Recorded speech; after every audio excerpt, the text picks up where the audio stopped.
పాకిస్తాన్ మాజీ ప్రధాని ఇమ్రాన్ ఖాన్ ఆరోగ్యంపై ఆయన కుమారులు ఖాసిం సులేమాన్ తీవ్ర ఆందోళన వ్యక్తం చేశారు. తన తండ్రికి ప్రైవేట్ ఆసుపత్రిలో చికిత్స అందించాలని సుప్రీంకోర్టు ఇచ్చిన ఆదేశాలను పాక్ ప్రభుత్వం పట్టించుకోవడం లేదన్నారు. ఆయన ఆరోగ్యం క్షీణిస్తూనే ఉందని, జైలు నుంచి ఆయన ఇక ప్రాణాలతో బయటపడకపోవచ్చునని ఆవేదన వ్యక్తం చేశారు. పాకిస్తాన్ రావల్ పిండిలోని అడియాలా జైల్లో 3 ఏళ్లుగా నిర్బంధంలో ఉన్నాడు మాజీ ప్రధాని ఇమ్రాన్ ఖాన్. ఫలితంగా ఆయన ఆరోగ్యం బాగా క్షీణిస్తోంది. ఇలాంటి పరిస్థితుల్లో ఆయన జైలులో ఎక్కువ కాలం జీవించలేరన్న అనుమానాలను కుటుంబ సభ్యులు వ్యక్తం చేస్తున్నారు. జైలు గది ఇరుకుగా ఉండటం, కిటికీ లేకుండా పోవడం, రోజంతా గాలి వెలుతురు రాకుండా బంధించి ఉండటం, ఇలాంటి శిక్షతో ఇమ్రాన్ ఆరోగ్యం దెబ్బతిన్నదని కుటుంబ సభ్యులు ఆవేదన వ్యక్తం చేస్తున్నారు.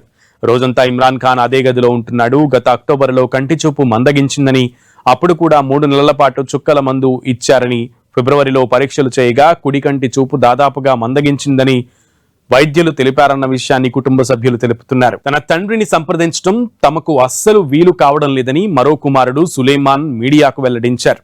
సంవత్సరాలుగా తండ్రిని కలుసుకోలేకపోయామని, తమ వీసా అభ్యర్థన ముందుకు సాగడం లేదని వెల్లడించారు. అంతకుముందు ఫోన్లో మాట్లాడే వాళ్లమని, ఆ కాల్స్ పైన నిఘా పెట్టారని ఆరోపణలు వస్తున్నాయి.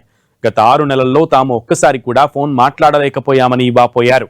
తమ తండ్రి హక్కులు ఉల్లంఘనకు గురవుతున్నాయని విమర్శించారు. తన తండ్రి ఎదుర్కొంటోన్న ఏకపక్ష నిర్బంధంలో సైనిక వ్యవస్థ ప్రమేయం ఉందనేది ఇమ్రాన్ కుటుంబం చేస్తున్న ఆరోపణ. ఇమ్రాన్ ఖాన్ కు మానవతా దృక్పథంతో చికిత్స అందించాలని, సరైన వైద్య సదుపాయాలు కల్పించాలని పలువురు మాజీ క్రికెటర్లు పాక్ ప్రధాని షహబాజ్ షరీఫ్నకు ఇప్పటికే లేఖ రాశారు. వీరిలో భారత్కు చెందిన దిగ్గజ ఆటగాళ్లు సునీల్ గవాస్కర్, కపిల్ దేవ్, దిలీప్ వెంగ్ సర్కారర్ కూడా ఉన్నారు.